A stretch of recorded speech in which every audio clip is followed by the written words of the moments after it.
Walter Verra, il giovane incompreso, insiste nel cercarsi un'occupazione degna delle sue capacità.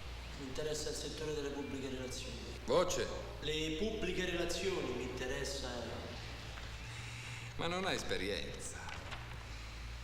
Come politica aziendale, a noi interessano candidati con almeno 2 anni di esperienza. Avevo sognato la Martino e Rosso come ultima di una serie che comprendeva Dolce e Gabbana, Cecchi e Gori, Alfa e Romeo. Lo capisco. Ormai quasi tutti lo richiedono. Ma se non ti assumono da qualche parte, come fa a farsela uno l'esperienza? Noi non siamo qualche parte. Noi vogliamo conoscere tutto di lei. Walter Verra, il giovane ribelle, si incazza. Anch'io. Prego?